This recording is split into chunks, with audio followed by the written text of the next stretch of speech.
Sold.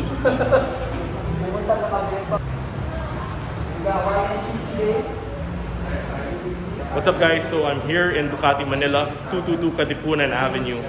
And it's a special day today for 5 riders, for 5 Ducatisti that are the first to get their Panigale V2 Panigale 20th anniversary Bayliss edition. 20th anniversary sa Bayliss edition. I'm just gonna edit that name in, but it's a special racers edition of the Panigale V2. And over here at the center is the 2022 Panigale V4S. So this is the newest V4S available. It was launched winter if you are from the Western countries. But I'm gonna show you around the bike right now. So right off the bat, we're gonna talk about the aesthetic changes.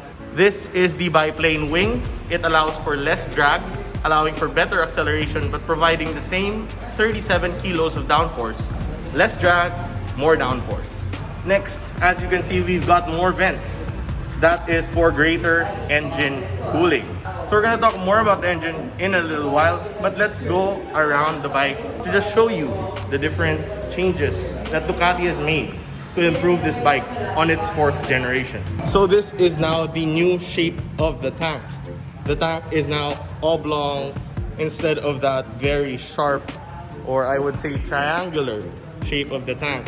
And with this design change, they've also managed to add 1 more liter of fuel capacity.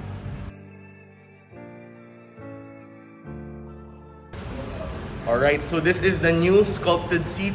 Besides the difference in color, it is much flatter than the old Panigale seat. Over at the back, we have the same single-sided swing arm sprung by the Öhlins electronic suspension.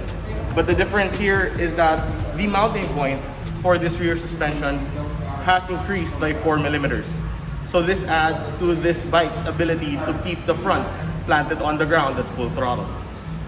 But again, we'll talk more about the engine and the electronics as we go through this video. The SRP that I give you.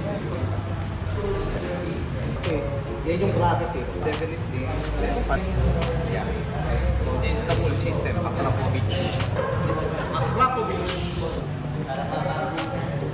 Alright, so that right there was the Akrapovich wheelbarrow design exhaust system that comes not standard, but is an optional extra for your Panigale V4S 2022 model. So it is an homage to the old wheelbarrow exhaust design. And it's not just something aesthetic or for the noise, it also adds 12 horsepower to the already powerful 213, bringing the power up to around 225 horsepower once installed. So it's going to be quite the riot. I really hope that I'll be able to try one of these bikes in the coming weeks. Stick around, like, subscribe, and share. Bye.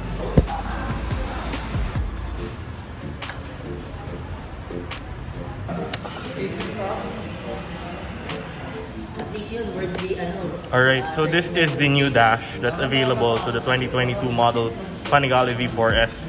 So as you can see right in the middle, we have this big gear indicator that helps a lot on the track. Over on the left, we have the lap timer. Above it, we have speed and your light setting, if it's on auto or so. When you press the mode button, it navigates through that top edge of the screen saying total kilometers ran. This gives you the tachometer.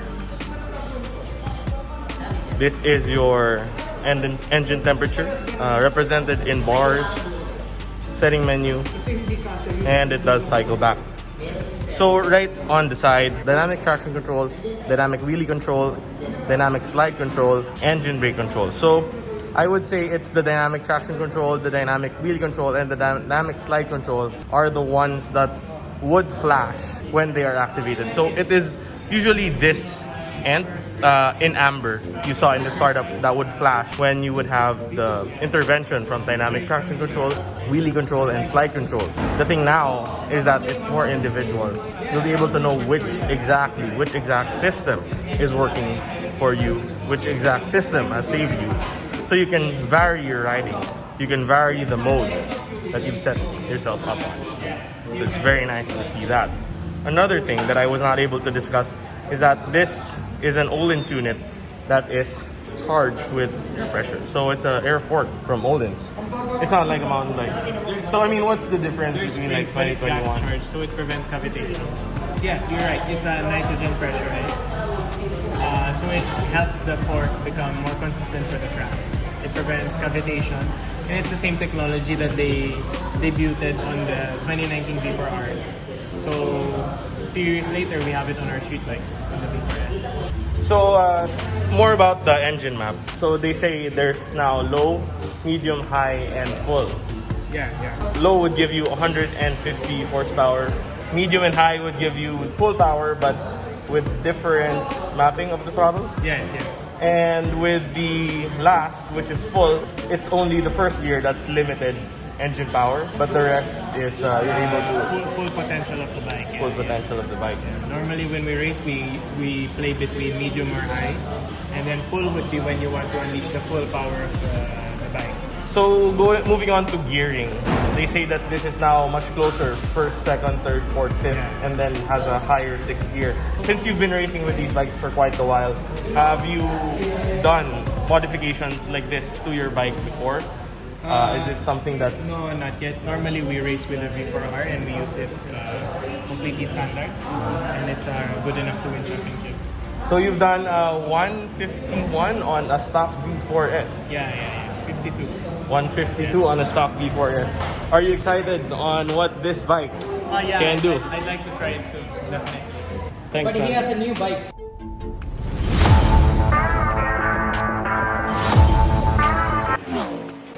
He just released one of his favorite bike. Yeah. Coming. Because I thought I'll get it here, but Yeah, man. Just tell me, why you choose the 2022? You have already Hyper Motard, you have already the 2021. I think The color? the color is much nicer. Only the color difference only from... I believe the color and the transmission is new. Okay. So with the 2019, the transmission is a bit soft. So now with 2022, it's much more precise. But so it's Less more high RPM, you get Yeah, high yeah, RPM, yeah. same like this, right? Yes. So it has a more RPM, right? Yeah. More RPM. More RPM. So let's talk about the controls. So the controls, you've got this nice adjustable Brembo brake lever. Pretty standard on the V4. Very good brakes. Over here, we've got the kill switch. That's kill. That's prime. And you would press to turn on, which I will not do at the moment. Over there in the middle, we've got an Ohlins steering damper. For the clutch, it is another Brembo system. And the switch gear is pretty much the same from the old V4S. Yun pala. Okay. Pag ni-race B mo, gano'n. Mm. Pag ni-race mode mo, doon siya nag-iiba. Nandash, yes. Nandas. Okay. Pero pwede pa rin siya yung usual mo na Panigale V4 na display. Kaya di ba kanina? Hindi ba?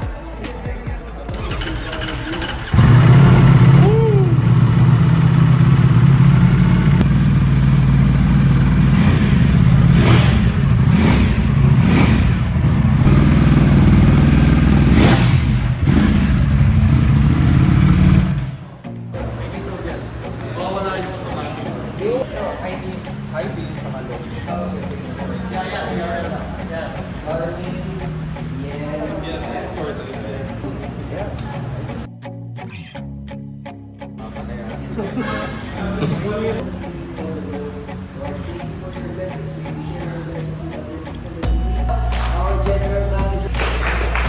Of course, this is the Panigale V4S, the 2022 model. 20th anniversary na Toy Release. This is a limited edition bike.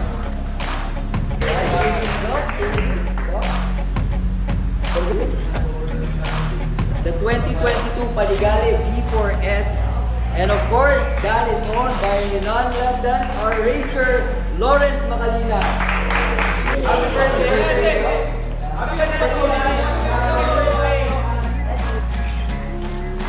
And of course, last but not the least, TJ Alberto.